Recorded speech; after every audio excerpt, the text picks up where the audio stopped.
So we're just going to pray for God's word today. I want you to prepare your heart for God to speak to you.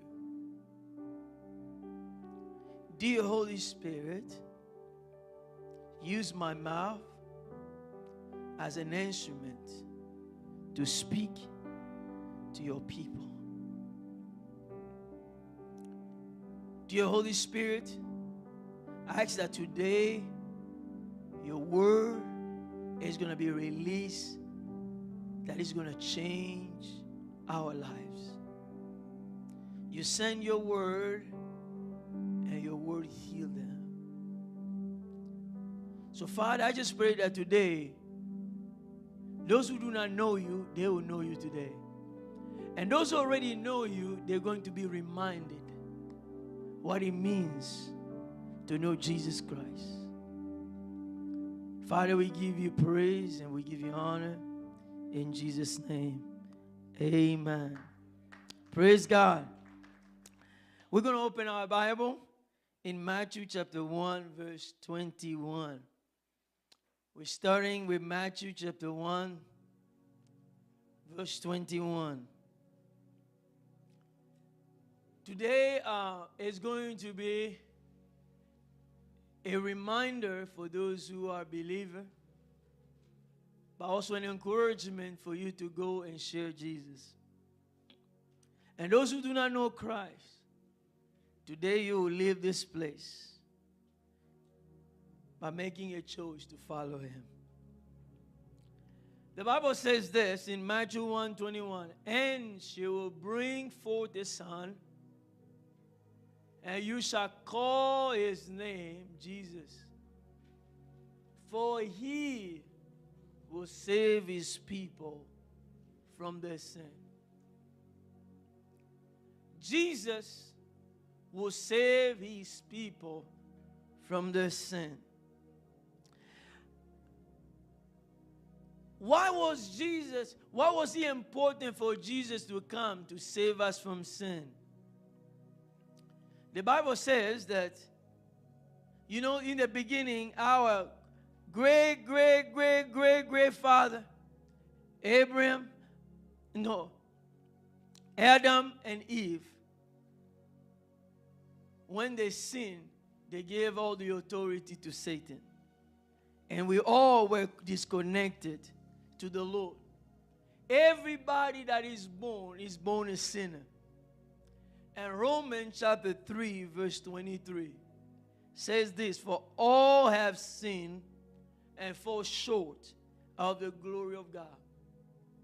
Everyone that is born, even your baby that is born, you don't have to teach him how to lie. Nobody come and said, today, my son, I'm going to teach you how you lie. When you want to lie, this is how you do it. You look the other person in the face, you say like this. No. When people are born, they're born with the seed of sin. It just comes naturally as they grow. They're going to just continue to sin. All have sinned and fall short of the glory of God. Everyone is born a sinner. And you will say, oh no, you know what? I'm a good person. I go to a church. I don't kill people. No. The Bible says that all have sinned and fall short of the glory of God. And the Bible says this in Romans chapter 6, verse 23. For the wage of sin is death. Sin brings a consequence. And the consequences of sin is death. When Adam and Eve sinned, death entered into this world. That's why people kill each other. We have war everywhere. We have all kinds of chaos. Sin entered into the world. And eventually death. Because the wage of sin is what? is death. The wage of sin is death. I'm telling you, sin will kill you. Sin will kill you. That's why Jesus had to come into this world, because sin is so dangerous. You don't play with sin, because it's going to destroy your life. Many marriages broken because they have opened the door to sin, cheating, and then sin come and then destroy. The Bible says the wage of sin is death. But it's not stopping there. But the gift of God is eternal life in Christ Jesus our Lord. So this is why Jesus came, so that he can give us the gift of eternal life. You need to tell your friend, you need to tell your family that sin is deadly. Sin is more deadly than cancer. Sin is more deadly than any other incurable disease. You don't play with sin. This is why Jesus came, because he was so dangerous. He needed to save his people from that sin. Jesus came because the sin killed.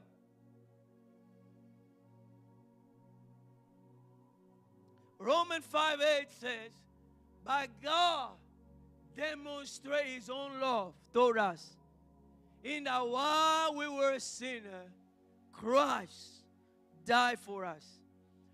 God demonstrates his love toward you and me. This is a reminder for all of us that God showed love toward us.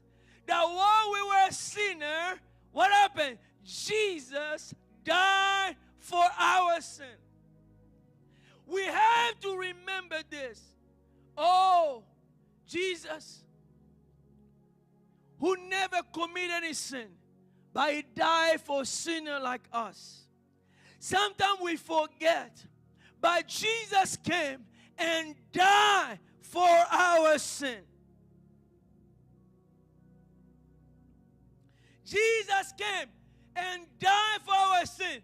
The way we can be forgiven is believing that Jesus came and died for our sin.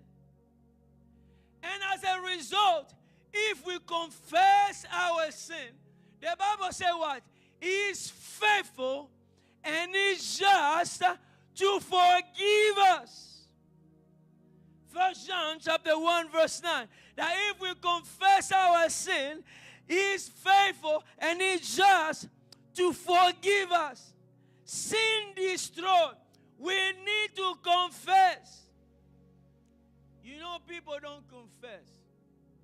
You tell somebody, sometimes you tell your child, ask, what did you do? Or say, oh, I'm just sorry. Sorry for what? You need to say what you are sorry for. I'm sorry because I lied. Because you have to acknowledge where you have broken the law. So you confess your sin.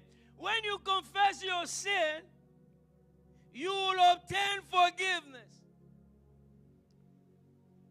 So this morning or this afternoon, I'm going to share 3 things. 3 steps to salvation. Because I'm realizing that many people, they go to church. They even serve. They might even sing in the choir. They can even preach. But maybe they're not saved yet. Number 1 is to repent of your sin. I want to share some practical steps to leading someone to Christ. Not only you, if you are in this place, you have not truly given your life to Jesus. Today, you have clarity into entering into the kingdom of God. So let's open Acts chapter 2, verse 37 to 39.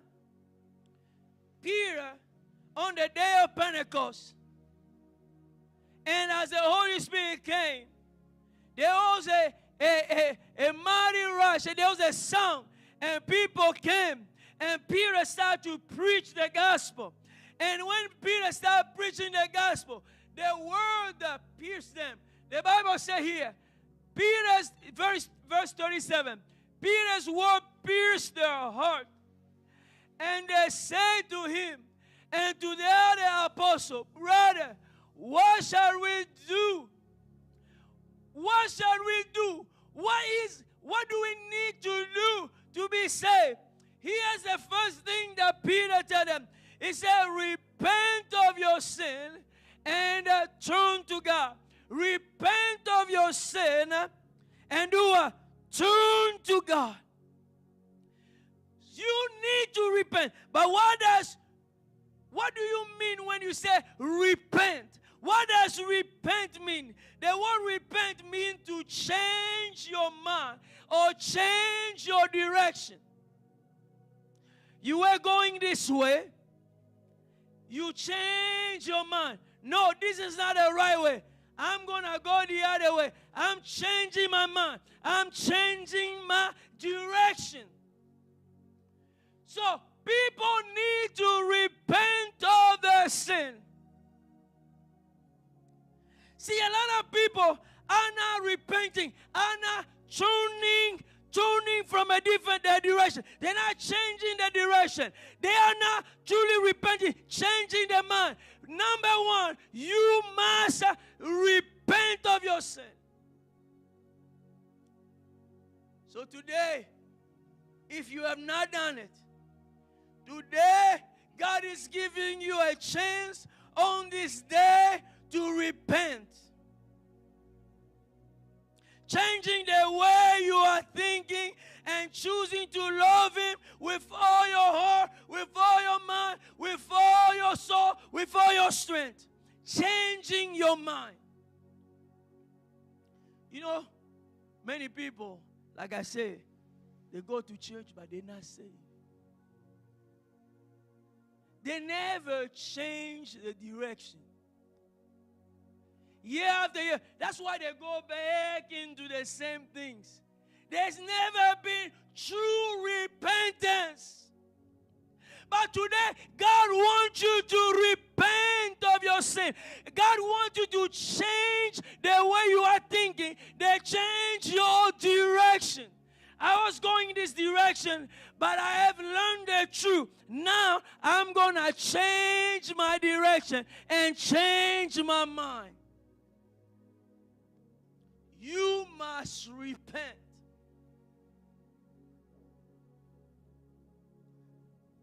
Year after year, you say, oh, I've given my life to Jesus. But there's no change. There's no repentance. There is no difference. Have you really repented? Today, God is calling you back to a place of repentance, a place of changing the way you are thinking, changing your direction.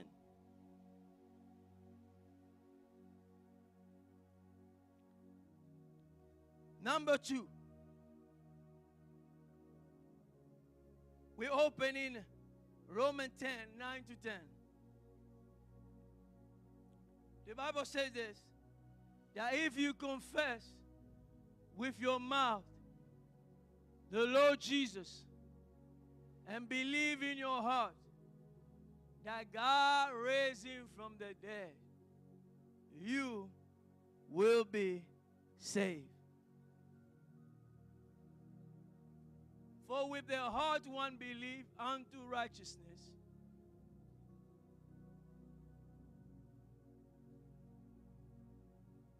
and with the mouth confession is made unto salvation. Step 2, by faith you receive Christ into your heart. It's not the intellect, but by faith you receive Christ into your heart. The Bible says, if you confess with your mouth that Jesus is Lord. You see, many people can say that word, but they don't say it with faith. They don't mean it. It's just a word. But if you do it by faith, I'm confessing that Jesus is Lord. What does that mean, that Jesus is Lord? A Lord is a master. I'm confessing that Jesus is my master. Jesus is my King. Jesus is my God. Jesus is the one, is my leader. He's the one calling the shot. See, many people have not done that by faith. Jesus is not really the one that they have received. They have not total surrender to Him. When you are confessing that Jesus is Lord, you are making a total commitment. You are making a total commitment to surrender to the Lord. You're not going to have two kings. You're not going to have three kings, but you're going to have one king. You know, I was reading the book of Acts, and somewhere they saw Paul, they said, here are the people that have turned this city upside down. They are teaching about another king. Because Jesus, when you receive Jesus, you receive Him as your king. As the king, that means total, absolute submission to Him. See, many people are now completely surrendered their life to Jesus. They've been coming to church for a long time. But pride, the same thing that they were doing before is continuing. They are still the master of the life. Jesus is not the full master of the life. But the Bible says, if you confess with your mouth that Jesus is Lord, you need to make that confession. Jesus, I believe that you are the King, you are the Lord, you are the master of my life. And I believe that you died for my sin and you rose from the dead. If you make that decision, the Bible says you are saved. See the problem, we need to be reminded what it means to be saved. What did I say, number one? I want to make sure that you are.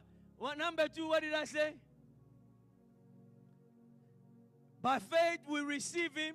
By doing what? By confessing with our mouth that Jesus is Lord and believing with our heart that God raised Him from the dead.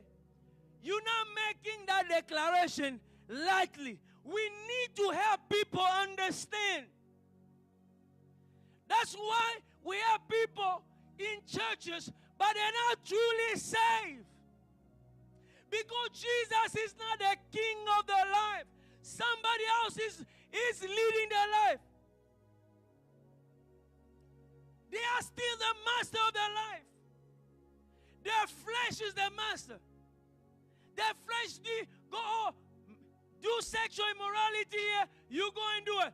Or smoke this drug, you go and do it. But when Jesus becomes the master of your life, your body does not belong to you. Your body becomes the temple of the Holy Spirit. He becomes the true master of your life.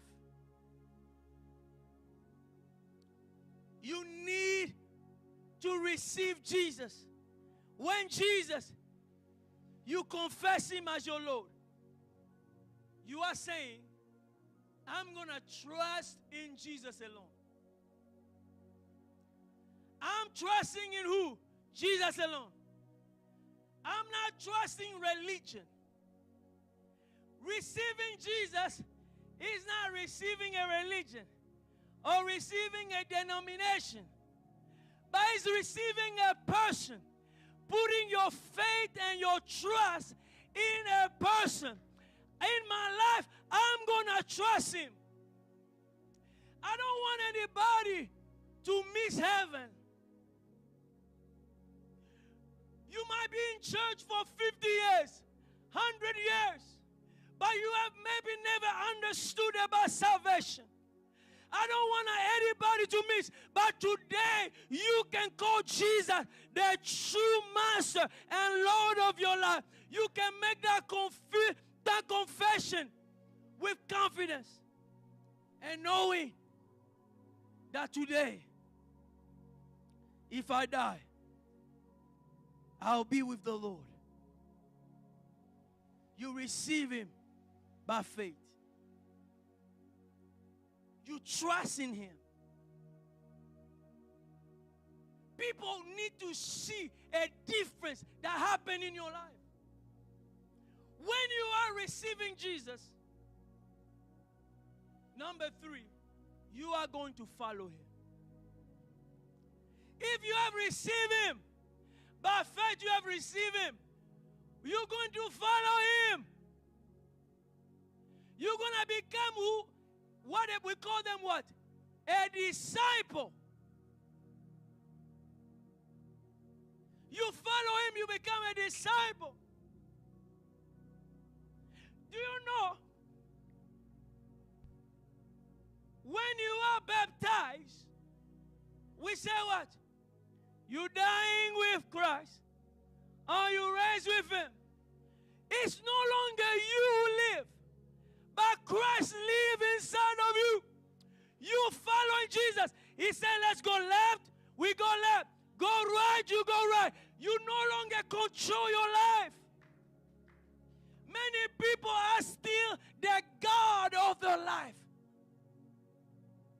They have not made that decision of following Him and becoming a disciple of Jesus Christ. You follow Him. You want to know Him more. You study His Word. You spend time in prayer. You start serving Him. You start attending church. That's why we are seeing people are going back. Oh, they say they are backslided. Or maybe truly in the beginning, they did not truly understand what it means to be saved. That's why today, I don't want you to leave this place the same way you came. If you are not saved, today can be your day where you say, I repent of my sin. I am changing my way. I am changing my direction. And by faith, I am receiving Jesus. By faith, I am receiving Jesus into my heart by confessing Him as the Lord of my life and believing that He died for my sin and rose from the dead. And I'm making a decision to follow Him and be a disciple. That is true Christianity. You know the sad thing today? You go on the street, do you know Jesus? Everybody say, oh yeah, I know Jesus. Then you know. But the problem is that they truly don't know Him. Because when Jesus comes into your life, He's going to make a change into your life. It's going to be a radical change. A radical change. He's everything. He's everything. God sent Jesus to come into this world and to die for your sin. Sin is what will destroy the lives of people. But once you receive Jesus, Jesus is more than children. Jesus is more than a husband. Jesus is more than a wife. Jesus is more than a job. Jesus is more than a bank account. Jesus is the best treasure. He's the best treasure. He's the best treasure. Many Christians do not remember what it means to be saved. If you don't know what it means to be saved, you're not going to share Jesus because you don't see the impact of sharing Jesus. But if you know why God has changed you, you get excited and you start sharing with others about this truth. I have given my pledge to Jesus to follow Him, to be a disciple. And I go to the water of baptism and I say, I die with Him and I live with Him. It's no longer I who live. If you see this person, oh, it's a new person. You know, I heard a story of somebody. He was in a gang. And then he gave his life to Jesus. When he gave his life to Jesus, his friend tried to call him. They said, oh, David, do you want to come? We're going to go and rob and do. And he told them, David is dead. That David is already dead. This is a new person's living. It is Jesus. Jesus died for me. So I am living the life of Jesus. You are living. That is what it means to be Christian. Wake up, church. Let not be, we're forgetting what it means to truly be saved. What a blessing that is. To know Jesus. And knowing that one day, when my time on earth is over, I will meet Jesus.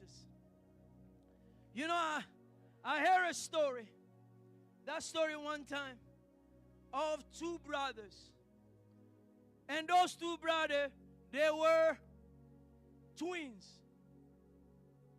One of the twins was just a bad influence. He will do crime and do all kind of things. His other twin will always tell him, and that other twin was the oldest of the twin. And he said, you know what, you need to change, you need to give your life to Jesus. Then one day, this brother went and did a crime, and he killed somebody. And people discovered that that was him. And they were running to come and arrest him. And there was blood all over his clothes. So he ran, and when he arrived at home, he removed his clothes and he went to hide.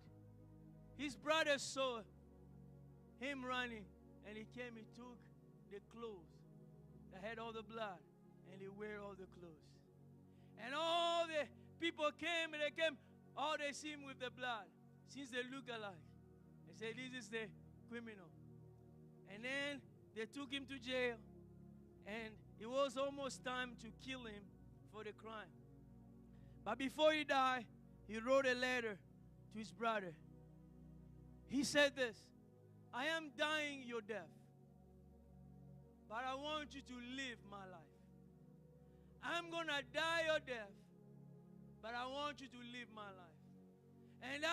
And when they kill him, his brother said, my brother died for me. Now I'm going to live for him. So Jesus died for you and me. So now we need to live for Jesus. Be on fire for Jesus. Do not be a lukewarm Christian. Do not be a lukewarm Christian, but be on fire. Love Jesus because He died for you. Do you know why people are now on fire for Jesus?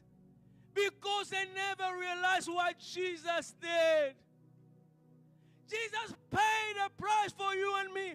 That should get you excited to say, I'm going to live for Jesus. Many of those apostles, they killed them. They were martyred. Why? Because they realized, oh, Jesus paid everything. And now I'm going to live the life of Jesus. And sometimes they'll say, we're going to kill you if you don't now renounce Jesus. No. I will not renounce Jesus.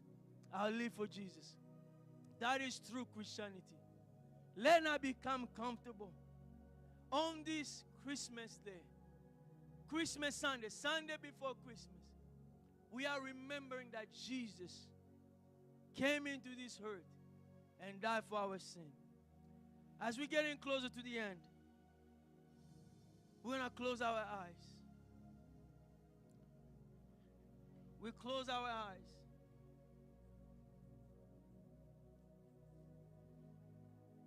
God has been speaking to you today. Maybe you are in this place. You're not really sure whether you are saved. But right now, I want you to start repenting of your sin. Don't say, I've never sinned, I'm a good person. The Bible says we all have sinned. You have to acknowledge that you are a sinner. Acknowledge that you are a sinner and repent your sin.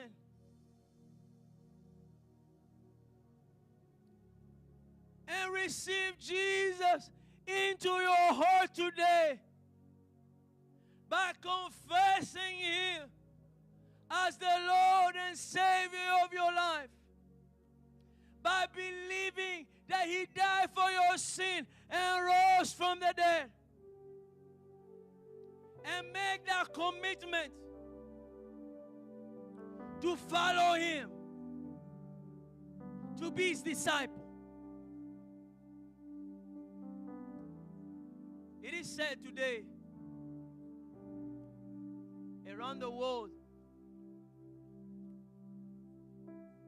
they don't really sometimes know the difference between a Christian and a non-Christian.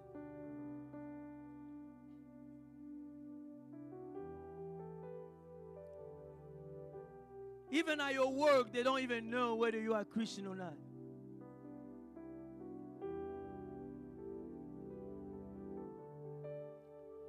There was a kid one time. The kids went to a camp. Before he went some type of a camp, his mother was scared. He said,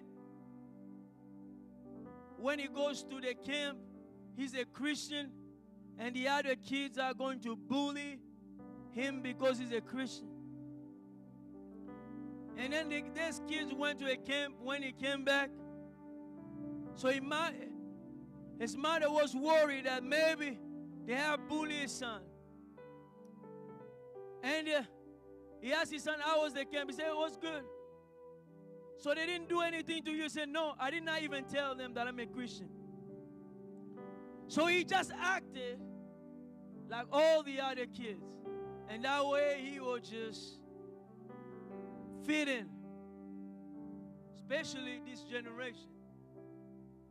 Especially the younger people. They want to fit in. They want to act cool. But today, God is calling you. He's calling you. You might be here a Christian, but after a while, you've been distracted by life, and you forgot the price that was paid for you. Today, you're going to make that commitment to say, I'm going to follow Him. If you are a believer here, you are going to rededicate your life to Jesus. Say, I'm going to follow Him. Follow Him. I'm not going to follow a Christianity of convenience. When my master said left, yes, sir. That's what it means to be a Christian. You are enrolling into an army, the army of Jesus Christ. If you are here, you have never given your life to Jesus, you want to do so, just lift up your hand where you are. Don't be ashamed. All our eyes closed, but do not be ashamed. Because if you are ashamed of Him today, it's going to be a shame of you. It's a personal decision. Say, today, I don't want to play church anymore. I'm making a decision to follow Him. If that is you in this place, just lift up your hand where you are. It's a personal decision. Don't be ashamed of Jesus. This is so important, to follow Jesus. It looks like most of the people here, they already given their life to Jesus. Praise the Lord. Are you following Him? On this Christmas day, I want us to make that decision to follow Him. December 26, 1992. It was one day after Christmas, and it was a Sunday. I was a teenager, and I surrendered. I gave my life to Jesus. I know I grew up in a Christian family. We were praying every day, but at that moment, I made a personal decision that I'm going to follow Jesus. Can I tell you, nothing will satisfy you. Drugs will not satisfy you. Sex will not satisfy you. Money will not satisfy you. Promotion will not satisfy you. I have seen miserable people who have higher position but are miserable and sad. But Jesus is everything. So today, commit again to follow Him. Commit to follow Jesus for the rest of your life. Can we stand?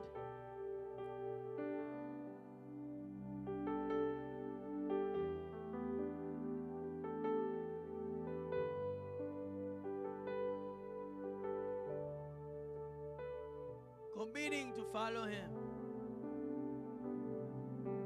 He's the King. He's the Master. This is a reminder. Jesus is everything. Jesus paid the price. There is nothing in my life I can refuse to Jesus.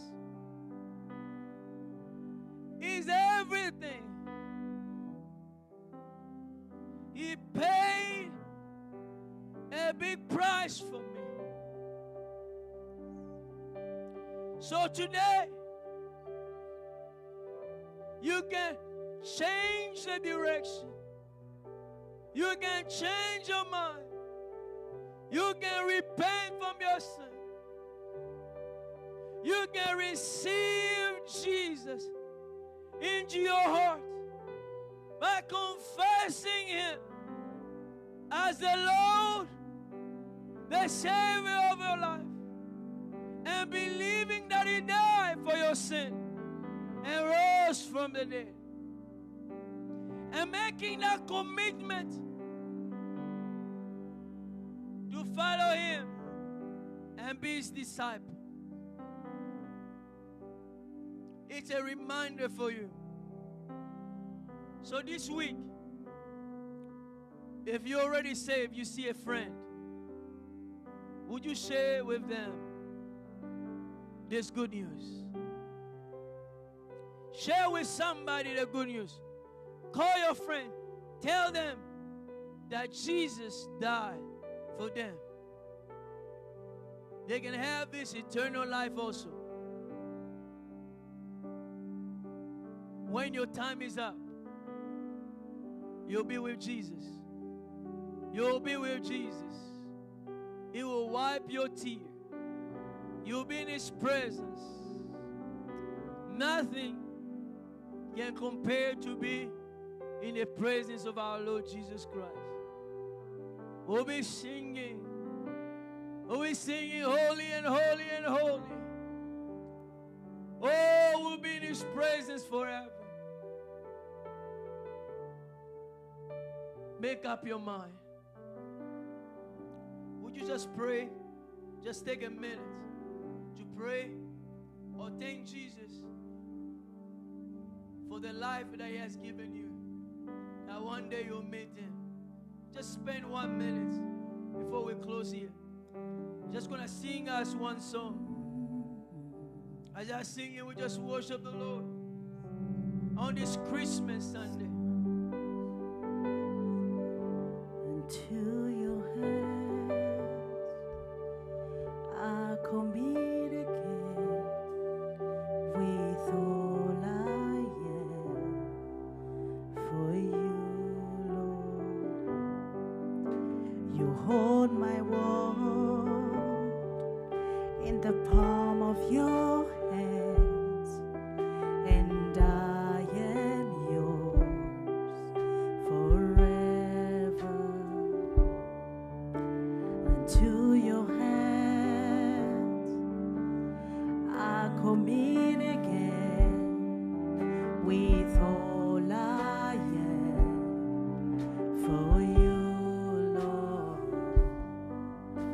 You hold my world in the palm of your hands, and I am yours forever. Where you can say, Jesus, I believe in you. Jesus, I believe in you. Jesus, I belong to you. You're the reason that I live, the reason that I sing. Jesus, I believe in you. Say, Jesus, I belong. Jesus, I belong to you. Say, you're the reason. You're the reason that I live, the reason that I sing, with all I am. Can you listen to this second verse? It says, I walk with you wherever I go. I walk with you wherever you go, through tears and joy. I'll trust in you. I'll trust in you, and I believe in all of your ways, your promises forever. Say, Jesus, I believe. Jesus, I believe. Say, I believe. Jesus, I belong. Jesus, I belong to you. Say, you're the reason. You're the reason that I live, the reason that Jesus, I believe. Jesus, I believe in you. Jesus, I belong to you. You're the reason. You're the reason that I live. Sing, you're the reason. Say, Jesus, Jesus, we believe. No matter where we go, Jesus, I belong to you. See, you're the reason. You're the reason that I live. Your reason that let's everybody sing. Jesus, I believe in you. Jesus, I belong to you. You're the reason that I live, the reason that I sing, with all I am. Father God, we thank you for sending Jesus to come into this world and to die for our sin. We are reminded today that Jesus, you died for us. But Father, there are times when we have forgotten and we have lost our first love. We become distracted. But Father, today we are reminded of our first love, that Jesus died. Oh Lord, that we make that decision to follow you, to be your disciple for the rest of our life. Thank you for saving us from our sin. We repented of our sin and turned to you. Thank you. We accepted you as our Savior and Lord by confessing you as the Lord and Savior of our lives. Thank you for dying for our sins. Oh, you rose from the dead. Today we are reminded, Father, as we live today, we're going to share the good news. The good news that has changed our lives. Oh, nothing is more precious than knowing you.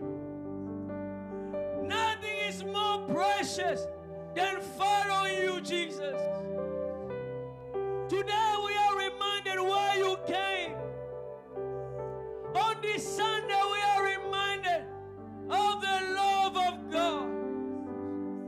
Oh, that came to this world and died for our sin.